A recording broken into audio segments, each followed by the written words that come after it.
मैं शुरू से सुनाऊंगी। मैं मैनचेस्टर में पैदा हुई थी, इंग्लैंड में, यूके में।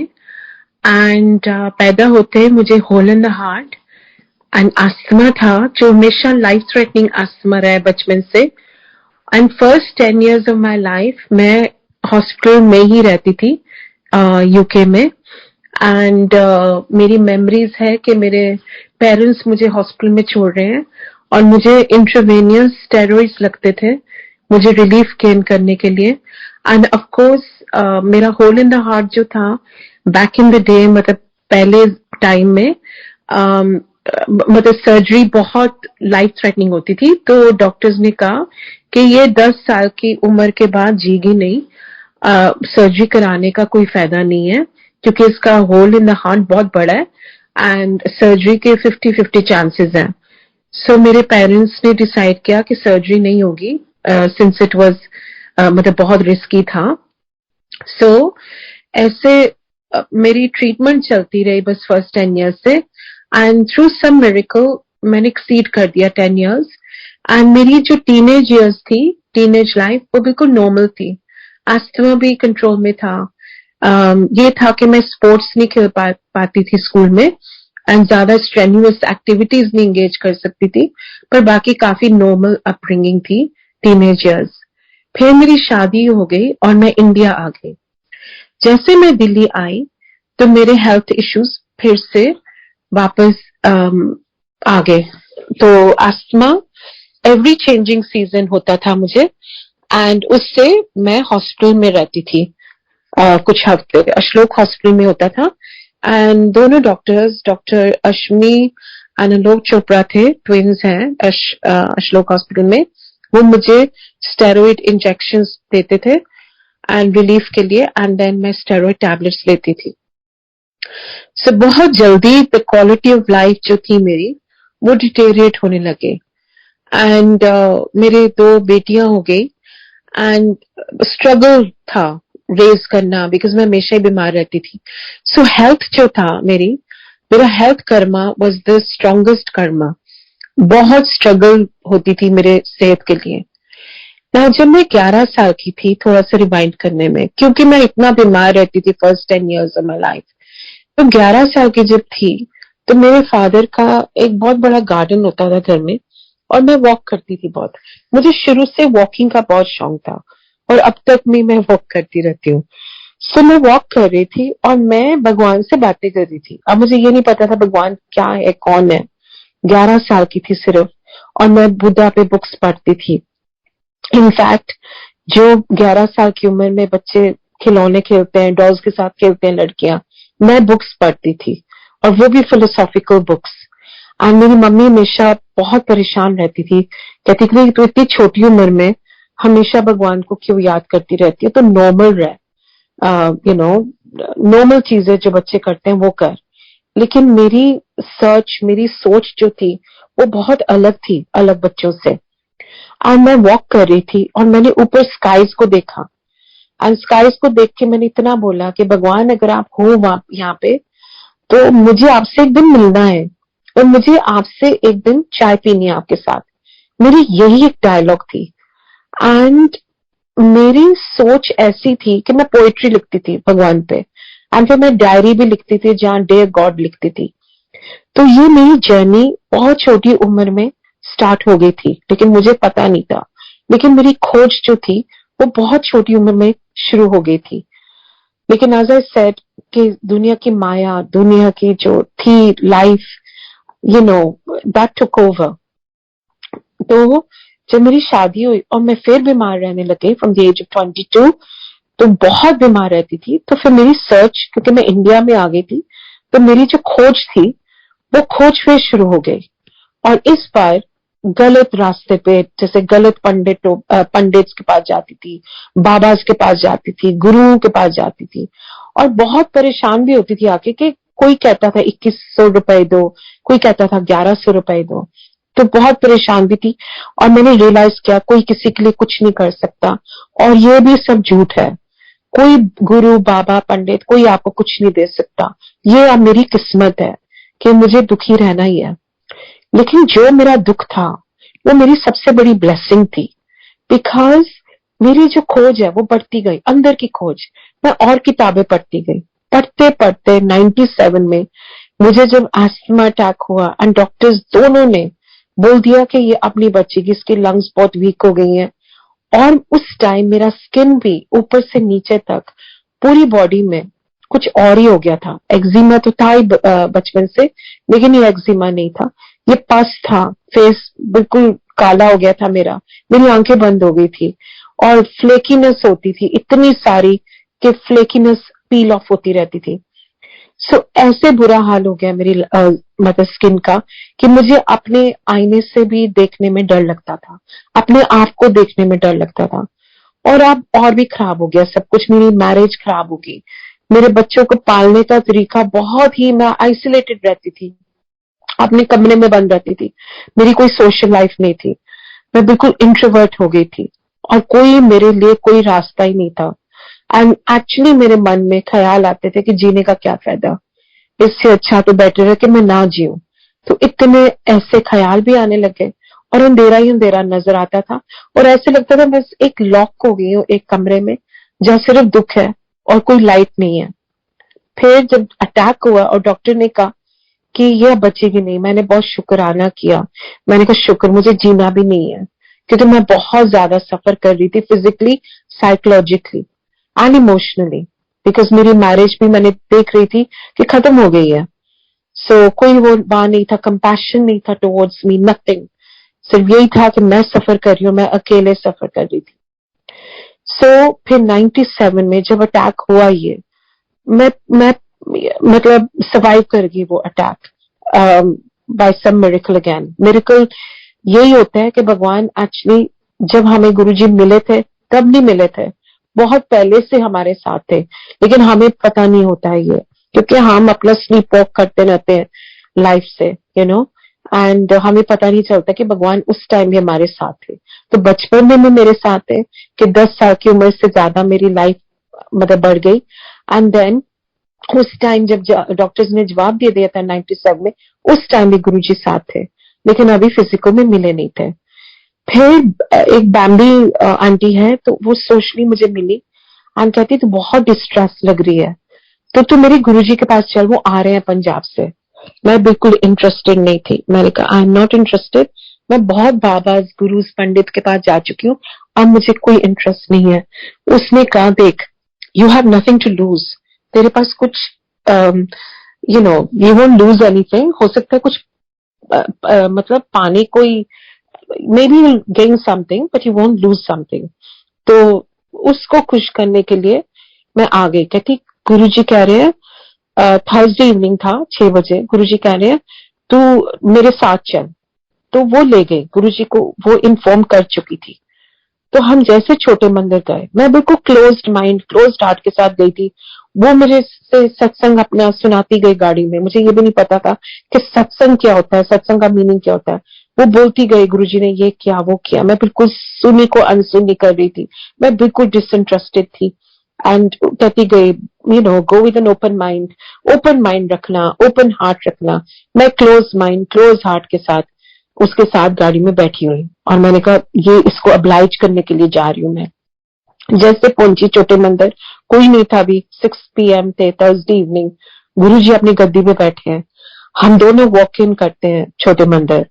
एंड मैंने जैसे मत्था टेका और गुरुजी की तरफ देखा, he was an embodiment of compassion, of love, उनकी जो दया थी, प्यार था, वो ऊज कर रहा था उनकी बॉडी से। और जैसे मैंने उनको देखा, वो एक कॉम्बिनेशन थे सारे स्टार्स और मून के जैसे, वो इतना ग्लो कर रहे थे कि मैंने उनकी तरफ देखा तो मैं एकदम ट्रांसफिक्स्ड हो गई, मेरी आईज एकदम मेस्मराइज्ड हो गई, मैं देखती रह गई। हाँ, मुझे इतना पता था कि मैं सही जगह आ गई हूँ। पहली बार मेरी खोज खत्म हो गई थी, जो मेरी बचपन की खोज थी वो खत्म हो गई। और नेक्स्ट मोमेंट जो गुरुजी ने कहा, मुझे पता था 100% मेरी खोज खत्म हुई। जब उन्होंने कहा कि तू चाय प्रसाद पींगी नीता, तो मैंने कहा मैंने 11 साल की उम्र में पूछा था भगवान से, अगर आप हो मुझे आपसे मिलना और मुझे चाय पीनी है आपके साथ। और वही गुरुजी ने कहा चाय प्रसाद पींगी नीता। तब मैं एकदम साइलेंस में हो गई और मैंने बोला भी नहीं कुछ, मैंने सिर्फ नोट किया। गुरु जी कहते पी लै और तू अज जा और रोज आना है इत्थे। मैंने शुक्र किया बिकॉज बैम्बी ने एक चीज मुझे बोली थी कि हो सकता है गुरुजी ना तुझे अपनाए। मैं बहुत अपनी फ्रेंड्स को लेके जा चुकी हूँ, कोई वापस नहीं गया, तो ये भी गुरुजी की मर्जी होती है। लेकिन जब गुरुजी ने कहा तू रोज आना है और रोज लंगर करना है, मैंने कहा पहली बार मुझे एक्सेप्टेंस मिली है।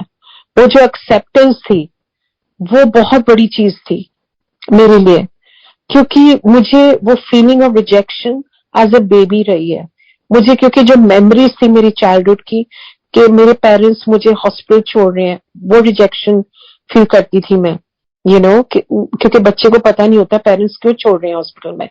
तो वो मेमोरी थी कि मेरे पेरेंट्स ने मुझे रिजेक्ट किया, फिर मेरी शादी हो गई थी, मेरे हस्बैंड ने रिजेक्ट कर दिया, तो वो रिजेक्शन मेरा एक पैटर्न बन चुका था। तो फिर जब मैं गुरुजी को मिली तो मुझे रियलाइज हुआ, और मैं पोइट्री बुक लिखी थी एट द एज ऑफ 12 और 13, और वो भी रिजेक्ट हो गई थी। पब्लिशर ने कहा कि नहीं ये बहुत इमेच्योर है, तो वो भी रिजेक्ट हो गया था। So rejection became my went into my subconscious mind. मुझे लगा कि मुझे एक्सेप्टेंस कहीं से भी नहीं मिल रही है। एंड देन जब गुरुजी ने कहा तो रोज आना है, रोज लंगर करना है, मैं बहुत खुश थी अंदर से। मैं दुखी बहुत थी, मेरी स्किन एकदम बर्न हो रही थी, हमेशा हर दिन बर्न होती थी। मुझे वो टिश्यू लेना पड़ता था ठंडा पानी डाल के, बिकॉज मेरी स्किन बर्न होती रहती थी। एंड ऑफ कोर्स मुझे सांस नहीं आता था, एंड इट वाज क्रिपलिंग। मेरी लाइफ ऐसी थी जैसे I was just it was crippling and I was miserable. मतलब सैडनेस ऐसी थी कि मुझे पता नहीं होता था कि खुशी होती क्या है, कि हैप्पीनेस क्या होती है, जॉय क्या होता है। I didn't know, these were foreign words to my mind. ये डिक्शनरी में थी नहीं मेरी लाइफ की। तो मैं चलती गई, मैं आती गई रोज। मुझे बहुत खुशी होती थी कि मुझे गुरुजी के पास जाना है शाम को, एक एक्साइटमेंट रहती थी। फिर वो चेंजिंग सीजन आ गया, बैठे बैठे गुरुजी के पास और मेरा अस्थमा ट्रिगर हो गया, और फिर मुझे सांस नहीं आ रहा था। मुझे ब्लैक एंड ब्लू टर्न हो रही थी, बिल्कुल ही सांस नहीं आ रहा, ऐसा लग रहा था सांस रुकने वाला है। तो मैंने कहा गुरुजी मुझे जाना है। तो कहते चुप करके लंगर कर। मैंने कहा गुरुजी मुझे सांस नहीं आ रहा, और जब सांस नहीं आता तो तुम्हें गुस्सा भी चढ़ता है और तुम इरिटेट भी होते हो। तो मैंने कहा गुरुजी मुझे सांस नहीं आ रहा। कहते अगर तू आज कल्याण कराना है तो चुप करके पूरा लंगर कर। तो आई सेड गुरुजी लेकिन मुझे स्टेरॉइड इंजेक्शन चाहिए, उससे आराम मिल जाएगा। मुझे अपना ऑक्सीजन चाहिए और स्टेरॉइड इंजेक्शन चाहिए। ये मेरा पैटर्न बन चुका है, ट्वाइस अ ईयर ये मेरा है। कहते जदों पाठ जूती उतार दी है तो अपने इफ्स एंड बर्ड्स चढ़ के आया कर और पूरा लंगर करना है अगर कल्याण कराना है। सो आप इमेजिन कर सकते हैं, मैंने वहां रोना शुरू कर दिया। मैंने सोचा कि गुरुजी तो बहुत मर्सीलेस हैं, उनके अंदर तो कोई दया ही नहीं है। मैंने अभी कभी नहीं आना यहाँ। तो मैंने उस टाइम तो खा लिया रोते रोते। एक संगत बैठी थी साथ, मुझे ये नहीं याद कौन था, पर संगत बैठी थी और कहती आप ना गुरुजी का हुक्म मान लीजिए, आप चुपचाप करके ये पूरा लंगर करिए, चाहे आप टाइम लगाओ, आप ये करिए, ये आपकी दवाई है। गुरुजी ने बोल दिया ना स्टेरॉइड इंजेक्शन है। तो गुरुजी फिर मेरी तरफ देखते भी थे कि खा रही है। मैंने खाया, मत्था टेका, आज्ञा लेने के लिए, और मैंने टेलीपैथिकली बोला मन ही मन कि मैंने आज के बाद यहाँ कभी नहीं आना। एंड गुरुजी एकदम मेरी तरफ देखते कहते कल आ जाए। फिर मैंने अगेन सोचा ये तो कोइंसिडेंस है, और फिर मैंने अपने जो इंटरनल डायलॉग था वो यही था कि अब मैं यहाँ से सीधा अस्पताल जाऊंगी और अपने स्टेरॉइड्स लूंगी और फिर मुझे आराम मिलेगा। तो गुरुजी ने एकदम जवाब दिया उन अस्पताल जाने की लोड़ नहीं है, कार जा, आराम कर, ऐश कर, कल्याण किता। सो ये बहुत डीप था, जा ऐश कर, कल्याण किता। इनके दो लफ्ज मेरी जिंदगी बदल दिए। तो ये है गुरुजी। गुरुजी को कोई डिस्कोर्स देने की जरूरत नहीं थी, और ना ही आज है। द प्रूफ इज प्रैक्टिकल गुरुजी के अंदर से मैं प्रैक्टिकल तुम्हारी जिंदगी बदल रहे हैं, तुम्हारे स्टार्स बदल रहे हैं। तो वो दो लफ्जों से गुरुजी ने मेरी पूरी जिंदगी बदल दी, और वो जो एक्सेप्टेंस गुरुजी ने मुझे दिया वो बहुत बड़ी चीज थी मेरे लिए। अगले साल गुरुजी ने बुलाया संगत में और कहने कि तू श्रद्धा विच पास हो गई, तेनू नींबू की तरह निचोड़िया, जा तेरा हुण स्किन कैंसर ठीक किता, हुण ना बाथरूम दी बत्ती बंद किता कर और आईने कोलों ना डरिया कर। And when he said that, जब उन्होंने ये लफ्ज बोले, मैंने उनकी तरफ देखा, एकदम हैरान, एंड एक्चुअली हैरान, आई मीन मेरा फेस जो एक्सप्रेशन था वो देखता गया गुरुजी की तरफ। एंड गुरुजी मुझे वापस देख के स्माइल करके कहते हैं, क्यों या हैरान क्यों हो रही है, सस्ते विच रब मिल गया ना, तो ना बैठ भी जाता है, गल्ला भी करना है, खा भी लेना, तो उनको पता ही नहीं मैं कौन है। जो मैं चले जाऊंगा ना और बड़े मंदिर च लाइना लग जानिया ने, तो फिर तद समझ आएगी कि रब आए सी पर रब की कदर नहीं हुई। तुसी लोग समझते हो कि मैं दुकान खुली हुई है, अपनी शॉपिंग लिस्ट लैंदे हो, ए दे दो ओ दे दो, दुनिया की चीजा मंगते रहते हो, जो मैं देन आया वो कोई नहीं मंगता, असली चीज तो कोई मंगता ही नहीं, असली चीज मंग ले फिर दिख। तो मुझे तो barely, I mean my Hindi was very minimal।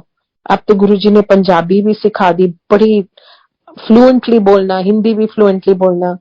तो उस टाइम मैं कहती थी श्रद्धा क्या होता है, मैं पास हो गई, ये बहुत बड़ी चीज है, मैं पास हो गई। मैं पास का वर्ड पकड़ लिया और मैं स्माइल करने लगी कि मैंने कुछ सही किया है जो गुरुजी ने मुझे पास कर दिया। ना मुझे श्रद्धा का पता था और ना ही मुझे असली चीज पता था क्या होता है, तो मैंने सिर्फ स्माइल कर दिया, कहते कमली है तू, तो ऐश कर, क्या कल्याण कितना। तो गुरुजी के साथ जो ऐसे मोमेंट्स थे मेरी लाइफ के, जो मेरे लिए इम्पोर्टेंट थे, वो यही थे। मैं बात करती थी गुरुजी से बिकॉज मेरी childhood, as I said, was stolen, you know, by hospitals, and फिर कहीं बुक्स पढ़ती थी। तो मैंने गुरुजी से पूछा, क्योंकि मैं बहुत बुक्स पढ़ती थी, तो मैंने गुरुजी से पूछा गुरुजी की लाइफ का मीनिंग क्या है। गुरुजी स्माइल करने लगे और बच्चों की तरह चक्कर भी करने लगे कि मैं ये कैसे सवाल पूछ रही हूँ। तो गुरुजी ने कहा कि लाइफ टाइम पास है, बड़ा simple answer to a very simple question. तो मैं लाइफ टाइम पास है, बस चंगे कर्म कर लो, किसी का मारा ना करो, चंगा नहीं कर सकते तो मारा भी ना करो, किसी का चंगा बोल नहीं सकते तो मारा भी ना बोलो। तो that was so simple and but not easy, because हम सभी जजमेंटल है, एबीसी करते हैं। गुरुजी बोलते थे एबीसी नहीं करी दी, अब अक्यूज या अब्यूज या ब्लेम या क्रिटिसाइज, जज, यू नो, कहते अपनी अपनी जर्नी होंगी है सबकी, अपना देखो, अपना नु सुधारो, अपने आप ने सुधारो। तो वही है जो गांधी भी बोलते थे, be the change that you want to see. अपने आप को चेंज करेंगे, दुनिया अपने आप बदलेगी। अपनी सोच हमारी बदल जाती है, लेकिन आते आते गुरुजी के पास हमारी अवेकनिंग होती है, हम जाग जाते हैं, अपने जो अहम होते हैं हमारे अंदर वो दिखने लग जाते हैं, बड़े मैग्नीफाई हो जाते हैं, और जो हमारी ईगो है वो भी दिखती है, और फिर वो आहिस्ता आहिस्ता ड्रॉप होती है, वो आहिस्ता आहिस्ता मेल्ट होती है। सो इसलिए गुरुजी कहते एक दिन मैंने मांगा कुछ, यू नो, तो मैंने कहा गुरुजी मुझे ये दे दीजिए। कहते आया कर, बस मंगे दा नहीं होता, तो आया कर। आते आते समझ आई कि एक जैसे आईना उन्होंने मेरे सामने रख दिया, मुझे सब कुछ नजर आने लग गया कि मेरी कमियां कहाँ हैं, मेरी फॉल्ट्स क्या हैं, मेरी शॉर्ट कमिंग्स क्या हैं। और वो जो मिरर दिखने लग गया, फिर वो अपने आप वो मिरर को पॉलिश भी करने लगे, एंड वो समझाने लगे कि ज्यादा सोचा ना कर। एंड ही सेड कि जो अंदर का मैल है ना आपके अंदर सबके, मैं वो पहले साफ करता हूँ, एंड फिर वो भरता हूँ जो आपका गड़ा है विद व्हाट यू नीड, है ना, जो चाहिए हमें।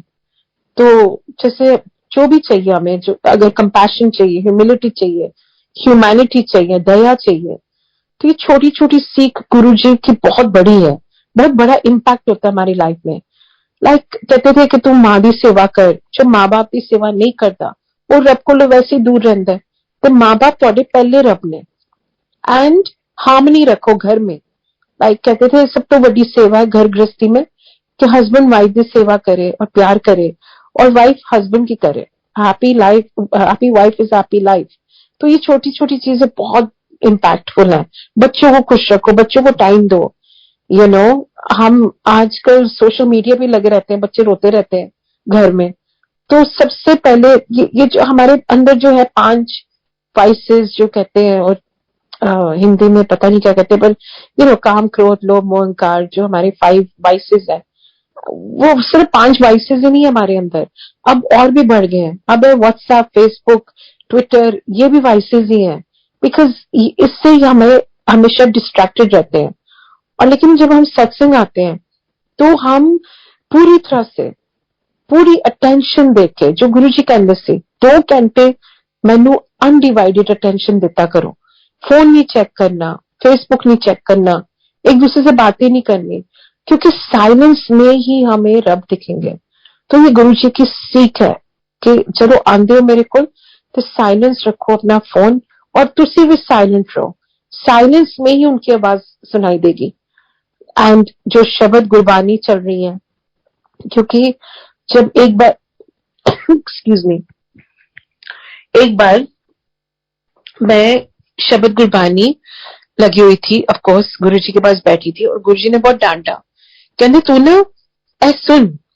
तो मैंने कहा गुरु जी मुझे समझ नहीं आ रही है, तो मैं डिस्ट्रैक्टेड थी, कुछ और सोच रही थी, बैठी वहां हुई थी, जैसे कहते ना तन वहां था मन कहीं और था।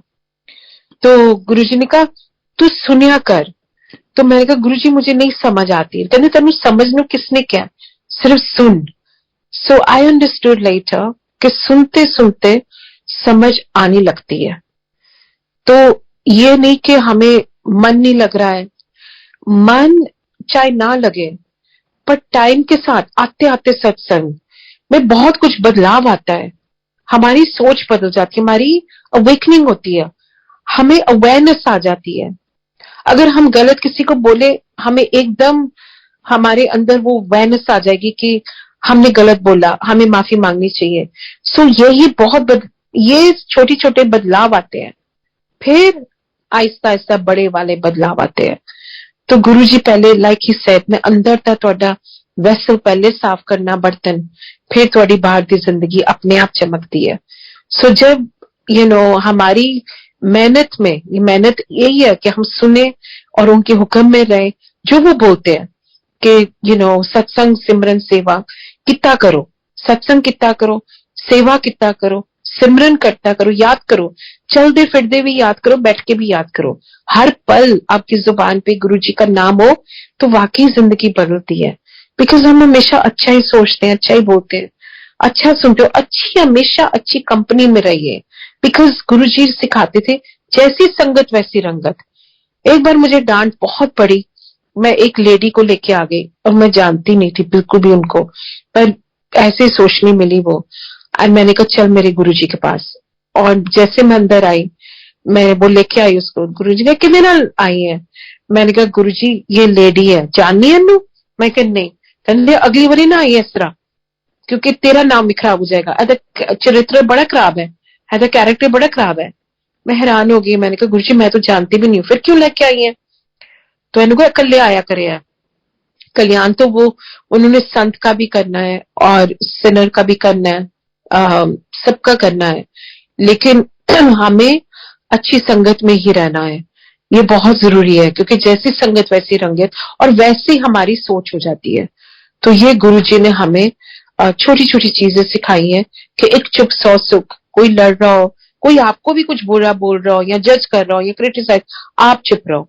ये गुरु जी की जो टीचिंग्स है बहुत प्रेशियस है, प्राइसलेस है, क्योंकि हम आए हैं दुनिया में, ये बहुत प्राइसलेस। आई रियलाइज आज बहुत एहसास होता है कि ये जो हमारी बॉडी है, ये इनकारनेशन है, ये हमारी वेसल है उनको पाने के लिए, ये गुरु जी को पाने के लिए, ये हमारी बहुत जरूरी है, टेम्पल है हमारी बॉडी। तो इसलिए इसका बहुत ध्यान रखना है। फिर गुरु जी जब जाने लगे, मैं फास्ट फॉरवर्ड कर रही हूँ थोड़ा सा, जब गुरु जी जाने लगे, फिजिकल जब छोड़ रहे थे, तो मुझे कहते हैं तेरी सेवा है तू सत्संग कितना कर। और मैं अब समझियो कि मेरी जो सेवा है जो गुरु जी ने दी है, वो ही मेरा कल्याण है, वो ही मेरी गाड़ी चला रहा है। बिकॉज जब गुरु जी ने ठीक किया मुझे 98 में स्किन कैंसर से, तो गुरु जी ने कहा कहते तू पिछले साल तो मर जाना सी, तेन पता है तेरी हॉरोस्कोप विच कोई जिंदगी नहीं सी। तो मैं कहा हाँ जी गुरु जी। कहते तू तो गई सी पिछले साल एस्ट्रोलॉजर, गई सी ना? मैं कहा हाँ जी गुरु जी गई सी। फिर उन्हें क्या सी की क्या सी? मैं चुप रह गई क्योंकि मुझे पता था कि गुरुजी नहीं मानते थे। तो मैं कहा गुरुजी कहते 10 ना ਉਹਨੇ ਕਿਹਾ ਸੀ ਨਾ December 97 ਵਿੱਚ ਤੂੰ ਮਰ ਜਾਣਾ ਸੀ ਤੇ ਉਹਨੇ ਸਹੀ ਕਿਹਾ ਸੀ, ਪਰ ਮੈਂ ਤੈਨੂੰ ਨਵੀਂ ਜ਼ਿੰਦਗੀ ਦਿੱਤੀ ਹੈ, ਤੂੰ ਹੁਣ ਦੱਸ ਕੌਣ ਵੱਡਾ, ਤੇਰਾ ਐਸਟ੍ਰੋਲੋਜੀ ਜਾਂ ਤੇਰਾ ਗੁਰੂ। ਔਰ ਜਦੋਂ ਤੁਸੀਂ ਗੁਰੂ ਜੀ ਕੋਲ ਆਉਂਦੇ ਹੋ ਤੇ ਤੁਹਾਨੂੰ ਇੱਧਰ ਉੱਧਰ ਜਾਣ ਦੀ ਲੋੜ ਹੀ नहीं है क्योंकि सब कुछ ਇੱਥੇ ही है। एक दिन मैंने बोला गुरुजी मेरा भाई कहता है कि वहां जाना है वैष्णो देवी, वो 2 बार साल में जाता था हमेशा, तो उसने कहा कि तू चल मेरे साथ। तो मैंने कहा मैं पूछती हूँ अपने गुरुजी को, क्योंकि बैक इन द डे जब गुरुजी फिजिकल में थे हर चीज पूछती थी मैं कि मैं इंग्लैंड जाऊं, गुरुजी मैं घूमाऊं, और गुरुजी कभी आज्ञा देते थे कभी नहीं देते थे। सो मैंने कहा गुरुजी मैं वैष्णो देवी जाऊं, कहते की लोड़ है, माता इत्थे बैठी है, तेनू किधरे जाने की लोड़ नहीं है, जब तुम यहाँ आते हो तो यही फोकस करो 100% सरेंडर करो। अगर तुहाडा सरेंडर सिर्फ 40% है या 50%, उन्हें फिर ब्लैसिंग मिलती है 50%, इस करके 100% सरेंडर करके देख। You see we need to respect every father. आज भी हम सब जो जितने भी हैं फादर मदर, हम सबको रिस्पेक्ट करेंगे, पर प्यार तो एक ही को करेंगे। तो वही होता है कि प्यार होता है एक से अनेक से नहीं। तो चाहे हम शिरडी साईं बाबा को पूजें या रिस्पेक्ट करें या कृष्णा को रिस्पेक्ट करें, राम जी को रिस्पेक्ट करें, पर प्यार हमें रिस्पेक्ट रिवर वर्शिप हमें सिर्फ गुरु जी से करनी है अगर हम जुड़ गए तो, क्योंकि वो ही सब दे रहे हैं। आजकल के कलयुग में गुरु जी है, क्योंकि हर युग में कोई ना कोई अवतार आता है, और जब गुरु जी आए हैं तो वो कहते थे मैनू इंसान दा झोला लैन दी लोड़ नहीं सी, पर क्योंकि तुसी भुल्ले भुलाए हो, तुसी भुल गए हो कि रब है। बिकॉज लोग समझते ना पैसा रब है, तो पैसे ਨੂੰ पूजने लगे और गुरु मतलब रब को पूछते ही नहीं है। तो इसलिए गुरु जी कहते मैं तुम्हें याद दिलाना आया कि पैसा रब नहीं है, रब है। रब है तो सब है, रब है तो पैसा भी आपका बरकत होती है। पर अगर आप भगवान को नहीं मानते, गुरु जी को नहीं मानते, तो फिर वो सब कुछ मतलब ऐसा ही है, फ्यूटाइल। सो गुरु जी जब जाने लगे कहते तू सत्संग किता कर, तेरी वो सेवा है, और तू वापस इंग्लैंड चले जा और तुम अपनी माँ की सेवा कर। तो ये तीनों चीजें मुझे बड़ी अजीब लगी, क्योंकि ना मुझे सत्संग करना आता था। जब मुझे याद है जब मैं स्किन कैंसर गुरु जी ने ठीक किया, तो कहते अचानक छोटे मंदिर में हम बैठे थे, तो अचानक गुरु जी ने कहा पहली बार खड़े हो सुना सबनों कि किस तरह मैं तेरा ठीक किया कैंसर। तो मैं बहुत नर्वस, क्योंकि पब्लिक स्पीकिंग से मैं कभी एक्सपोज ही नहीं हुई थी, तो मैं एकदम पसीना पसीना हो गई और मेरे नीज एकदम जर्क करने लग गया। मैंने खड़ी होके मैंने बोला गुरु जी ने ठीक कर दिया, और फिर मैं बैठ गई। तो उन दिनों में जय गुरु जी भी नहीं बोलते थे, बस ठीक कर दिया। एंड गुरु जी हंसने लगे, कहते कमली है तेन तो सत्संग भी नहीं करना आंदा। फिर जब उन्होंने कहा जब जाने वाले कि 1 हफ्ता पहले मैं मिली थी गुरु जी की चोला छोड़ने से पहले, थर्सडे का दिन था, तो गुरु जी ने कहा कि तू सत्संग कितना कर। तो मैंने कहा गुरु जी लेकिन आपने तो बोला था कि मुझे सत्संग करना नहीं आता। तो कहते तू थोड़ी ना करेंगे, मैं करांगा, तो तू सिर्फ करना है। तो वो जो भाव होता है सेवा का, वो बहुत जरूरी है, उस सेवा हमारा ही कल्याण हो रहा होता है।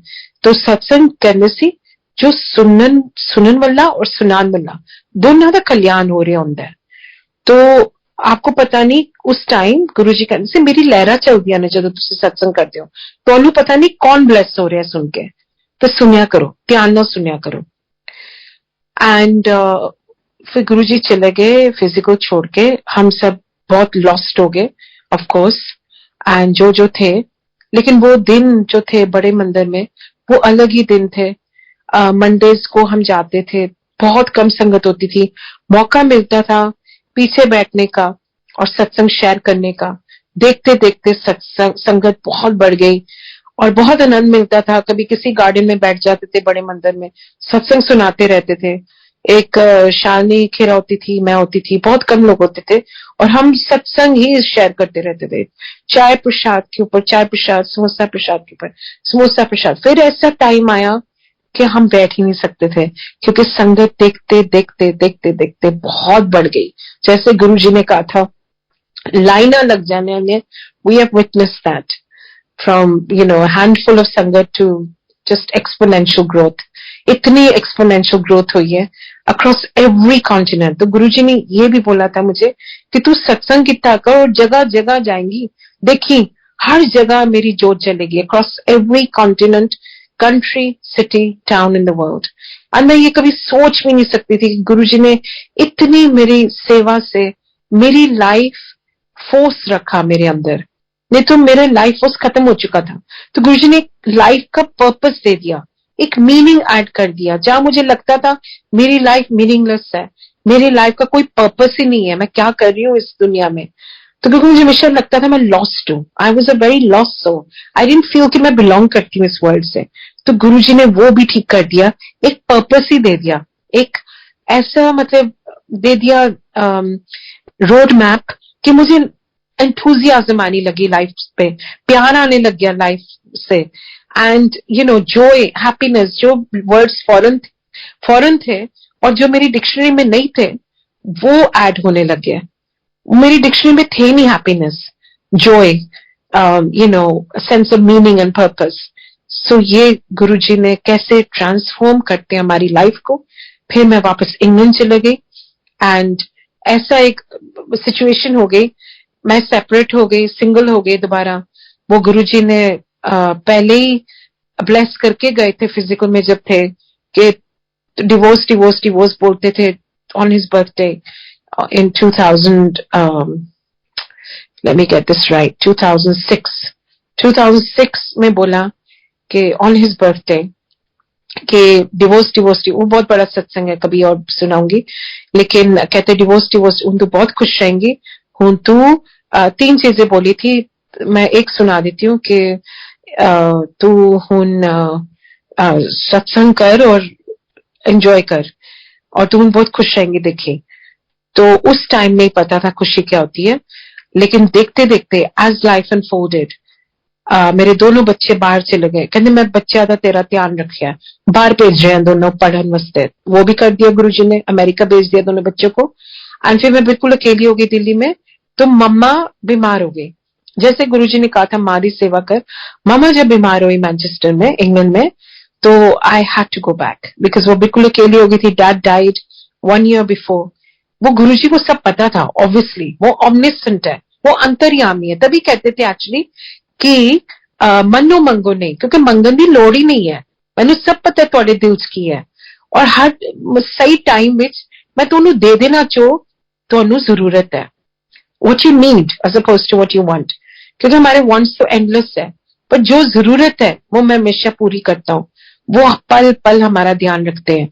लेकिन बस इतना कहते थे, तुम मैनू दे किस सकते हो, for the blessings that I give you, क्या दे सकते हो आप रिटर्न में। तो just be a good human being, ये होना भी बहुत मुश्किल काम होता है हमारे लिए, बिकॉज हम कलयुग के बच्चे हैं, हम कलयुग की हवा रोज लेते हैं, तो it's very difficult to be a good human being. पर अगर बन जाए तो ये भी बहुत बड़ी हमारी ब्लेसिंग है कि हम अच्छा इंसान बनने की कोशिश तो करें, बिकॉज वी आर गुरुजी's बच्चास, we are his children. So हमें शाइनी एग्जाम्पल बनना है गुरुजी के। तो फिर मैं इंग्लैंड गई एंड मुझे माइल्ड सा डिप्रेशन हो गया इंग्लैंड जाते, बिकॉज मुझे अब आदत पड़ गई थी इंडिया की, दिल्ली की जो रौनक है इस सिटी में, तो मुझे आदत पड़ गई थी संगत से, बड़े मंदिर छोटे मंदिर, वही मेरी लाइफ हो गई थी। इनफैक्ट गुरुजी ने बहुत बार मजाक करते थे, मजाक में कहते थे चल सन्यासी मंदिर में, और मुझे समझ नहीं आती थी ऐसा क्यों बोलते हैं गुरुजी चल सन्यासी मंदिर में। जब भी मुझे देखना चल सन्यासी मंदिर में, मैंने रियलाइज किया एक्चुअली मेरा लाइफ ही मंदिर है। तो नो वंडर गुरुजी ये बोलते थे चल सन्यासी मंदिर में, वो एक गाना भी है। तो क्योंकि मेरी अट्रैक्शन ही यही रहती थी, कि मैंने जाना है बड़े मंदिर, मुझे जाना है छोटे मंदिर, मुझे जाना है सिर्फ गुरुजी को याद करना है, उनकी संगत में बैठना है। तो एकदम जब मैनचेस्टर गई, वहां एकदम सूनापन। मेरा छोटा भाई है Sanjay, he was in hospital, उसको ऑटोइम्यून डिजीज हुआ था। मम्मी का डायग्नोज हुआ पल्मोनरी फाइब्रोसिस, सो उसका उनका कोई वो नहीं था क्योर। तो ये सब देख के मैं एकदम घबरा गई थी। फिर जैसे गुरुजी ने कहा कि मैं जा रहा पर मैं अपना गुरु परिवार छड़ के जा रहे हैं, जो अपने परिवार को ज्यादा प्यार करेगा। तो वो जो संगत, एक संगत है, उन्होंने फोन किया मुझे इंग्लैंड, कहते नीता तुझे याद है ना कि गुरुजी ने क्यों भेजा तुझे इंग्लैंड? मैंने कहा हाँ जी याद है, मम्मा का ध्यान रखने के लिए। कहने हाँ, और बोला था कि वहां सत्संग शुरू कर।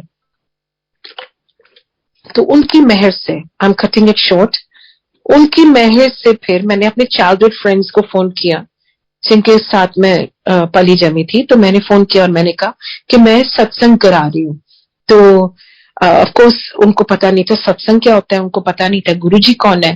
तो 3-4 जिन्हें हमने सत्संग शुरू किया वहां पे। एंड फिर देखते देखते अब ओवर 400 संगत हो गई है खाली मैनचेस्टर में। And of course we have London, Newcastle, हर जगह फिर सत्संग होते गए। फिर मैं इंडिया आ गई। जस्ट टू से उनकी मेहर जो है और उनकी लहर है जो मेहर की, वो कभी खत्म नहीं होती है और हम पे नहीं खत्म होती, वो बच्चों पे चलती रहती है। मेरा जो सत्संग है बहुत ही मतलब एक वॉल्यूम्स है एक्चुअली, बिकॉज पल पल में एवरी कॉर्नर, एवरी नुक गुरुजी ने हमेशा हाथ पकड़ा है। मुझे फिर से कैंसर हो गया था, ब्रेस्ट कैंसर 3 बार हुआ, पर वहां भी गुरुजी ने बचाया। 2012 से लेके 14 तक मुझे था, एंड देन ऑटोइम्यून डिजीज हो गया 2016 में। फिर पर मेरी ट्रैवलिंग कभी बंद नहीं हुई सत्संग शेयर करने में, क्योंकि वो ही मेरा ऑक्सीजन था। आज मैं रियलाइज करती हूँ जब हम सेवा करते हैं, सेवा में कभी ईगो नहीं लानी चाहिए, बिकॉज वो सेवा हमारी साल्वेशन है, वो ही एक्चुअली हमारा एक हमारी खुराक है और वो हमें बचा रहा है, वो ही हमारी गाड़ी चला रहा है। आज मुझे ये बात पूरा यकीन हो गया। अगर कोई बड़े मंदिर में भी बर्तन की सेवा मिली है या, तो कभी उसका कभी घमंड नहीं करना चाहिए कि मैं सेवा कर रही हूँ। अगर मैं सत्संग कर रही हूँ तो ये नहीं होना चाहिए कि मैं सत्संग कर रही हूँ। ये सत्संग गुरुजी करवाते हैं अपने कल्याण के लिए, हमारी ऑक्सीजन है, हमारा ही एक कल्याण हो रहा है। तो मैं कहाँ पहुंची थी? हाँ, तो जितने मर्जी मैं बीमार थी, लेकिन सत्संग की जो जर्नी थी, ट्रैवलिंग की, वो होती गई। नाउ क्या हुआ, मैं आ रही हूँ लास्ट चैप्टर पे।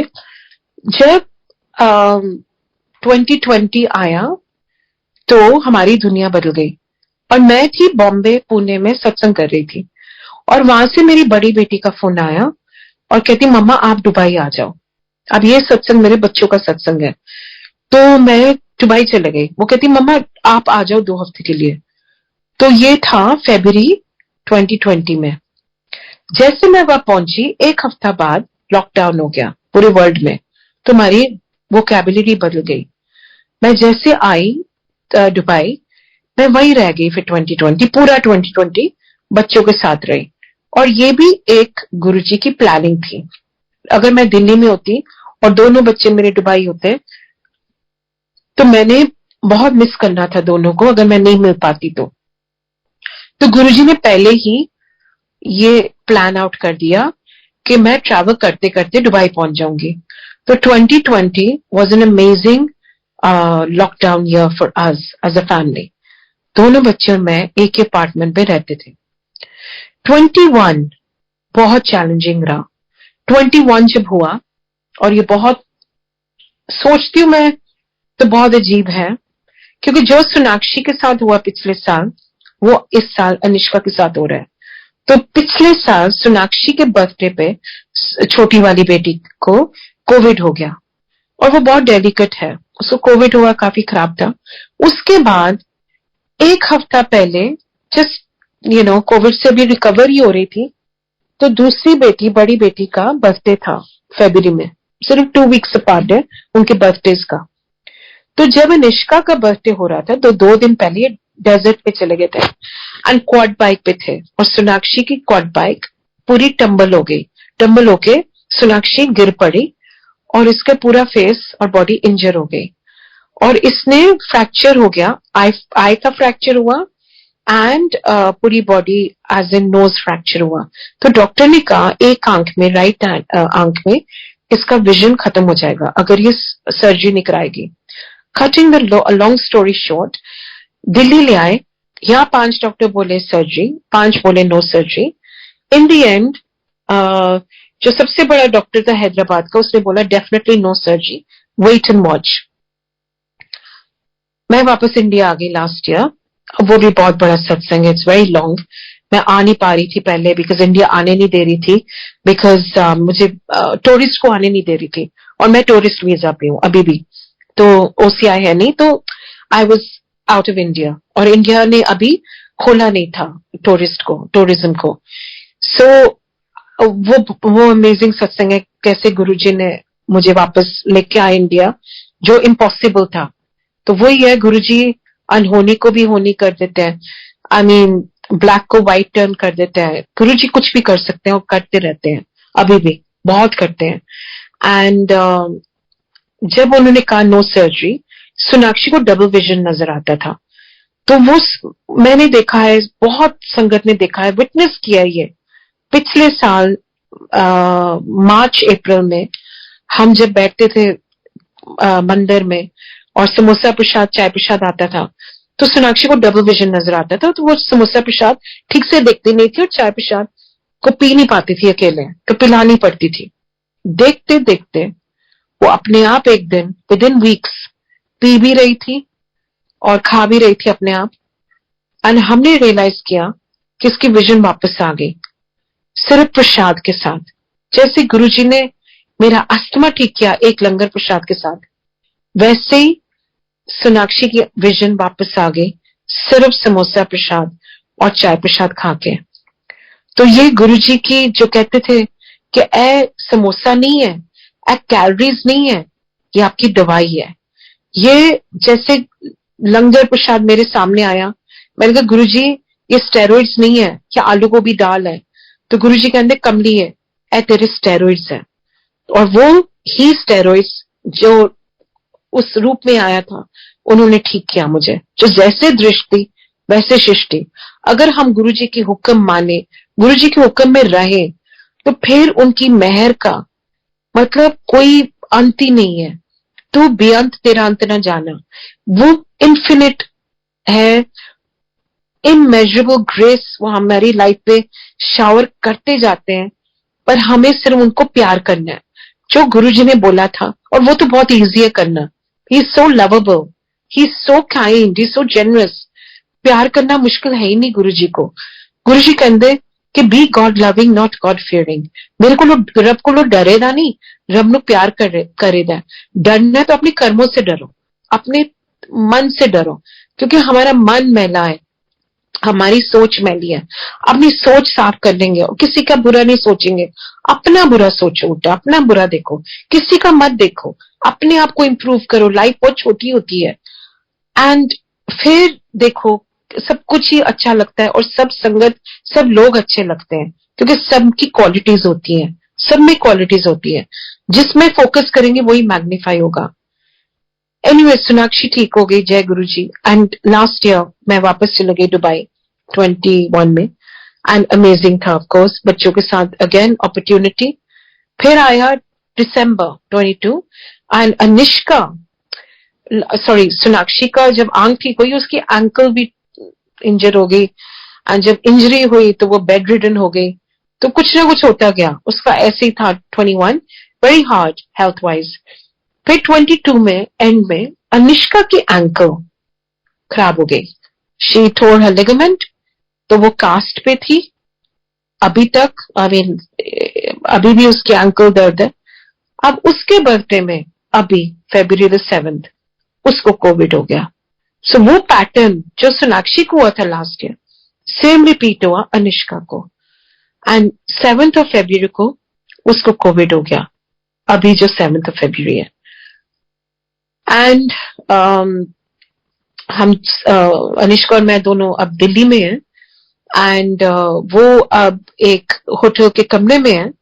पर गुरुजी की मेहर ये है कि मैं बहुत घबरा रही थी कि वो अकेली है होटल के रूम में नर्स के साथ, तो कैसे कोप करेगी।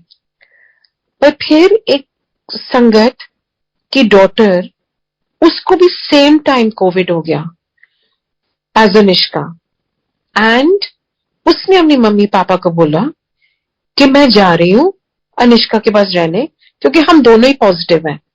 और वो वैसे भी बेस्ट फ्रेंड्स हैं और दोनों ही संगत है और दोनों को समोसा प्रसाद और चाय प्रसाद होटल के रूम में मिल रही है। And with his grace, with Guruji's मेहर, वो दोनों ठीक हो रही हैं, खाली समोसा प्रसाद और चाय प्रसाद ले लेके। अब हो गया 7 days एंड वो दोनों बिल्कुल सही है। फीवर अब कम हो गया and they are on the road to recovery. So Guruji हमेशा हमारे साथ है। जब कहते थे मन्नो मंगो नहीं, डीपर मीनिंग यही है कि मांगने की जरूरत नहीं है। और जब मांगते भी है तो अपनी मांग छोटी कर लेते हैं। जब मांगना है तो कहते थे असली चीज मांगोगे तो जरूर मांगो, असली चीज है रब से रब मांग लो। फिर देखो दुनिया की चीजा ते वैसे थोड़े पिछे पिछे दौड़ेंगी। असली चीज मांग लो। जो मैं देन आया वो कोई मांगदा नहीं। पर अब ये टाइम आ गया, कोविड ने हमें बहुत कुछ सिखा दिया कि दुनिया की चीजें इतनी इंपॉर्टेंट भी नहीं रही। अब है हमारी स्पिरिचुअल जर्नी, जो हमारी सोल जर्नी है, क्योंकि नाम दी कमाई नाल जानी है। As Guru ji used to से, सब कुछ इत्थे ही रह जाना है, कुछ नहीं नाल जाना, सुई भी नहीं नाल जानी। तो इस करके सिर्फ नाम मांगते रहो दिन रात। कहते ना, कई लोग कहते हैं टाइम नहीं होता हमारे पास गुरु जी के लिए, टाइम नहीं होता सत्संग जाने के लिए। गुरु जी ने ये कभी नहीं कहा सत्संग जाओ या टाइम ही टाइम है हमारे पास। अगर सोचो जो काम कर रहे हैं उसमें नाम बसा लो। आप काम करते करते नाम लेते रहो भगवान का, तो फिर तो वो सत्संग से भी बेटर है। क्योंकि आप 2 घंटे नहीं याद कर रहे, पूरा दिन याद करो अपने गुरु को। गुरु जी कहते जो लेडीज लिपस्टिक भी लगांदियां ना, ते मैनू देखन पिछे कि मैं खड़ा। तो इस करके हर पल हर सांस में श्वासा दी माला ना सिमरा तेरा नाम।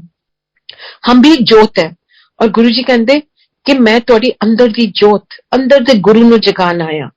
तो वो सचमुच जगा ही रहे हैं जब हम सत्संग सिमरन सेवा गुप्त पाठ गुप्त दान एंड गुप्त सिमरन करते हैं, गुप्त पाठ गुप्त दान गुप्त सेवा करते हैं। दिखावे का नहीं, दिखाना है तो सिर्फ गुरुजी को दिखाना है। फेसबुक में डालने की जरूरत नहीं है कि मैं सेवा कर रही हूँ या मैं सिमरन कर रही हूँ या मैं सत्संग जा रही हूँ। ये सब दिखावा हो जाता है, वो नल एंड वॉइड हो जाता है। गुरु जी कहते दान भी करना है तो गुप्त करो, दिखा के थोड़ी ना होता दान। या तुसी अगर सेवा कर रहे हो या कोई सिमरन कर रहे हो या सत्संग कर रहे हो तो ये अपने लिए है, ये हमारी बहुत सीक्रेटिव जर्नी है, रिलेशनशिप है विद अस एंड आवर गुरु। इस करके कहते सी सोल टू सोल अपनी जर्नी खुद, कनेक्शन खुद बनाओ, गुरु दे नाल कनेक्शन अपना बनाओ। क्योंकि मेरा जो नजरिया है वो आपका नजरिया हो नहीं सकता। मेरे लिए अगर वो फादर है और मदर है, बेस्ट फ्रेंड है, तो वो हो सकता है आपके लिए शिव जी हो या गुरु नानक जी हो। जो रूप देखोगे वो ही है गुरु जी, बिकॉज सब रूप एक है, सब एक है, एक ओंकार सतनाम। एंड गुरु जी हम सबके लिए वहां है, बस हमें पूरा विश्वास रखना है कि गुरु जी हमारे साथ है। जितना विश्वास रखेंगे, गुरु जी कहते मैं भाव दिखना, मैनू और कुछ नहीं चाहिए, मैं भाव दिखना थोड़े। अगर वो देखते हम मेहनत कर रहे हैं तो वो अपनी रहमत उसमें डाल देते हैं। मेहनत करते रहिए, स्कूल में भी हम जाते हैं तो मेहनत जब करते रहते हैं, टीचर भी तरस खा जाता है कि मेरा बच्चा बहुत मेहनत कर रहा है, स्कोर नहीं ला रहा, पर मैं पास कर दूंगा इसको, क्योंकि ये मेहनत बहुत करती है। तो एफर्ट के लिए भी 100% मिल जाते हैं हमें।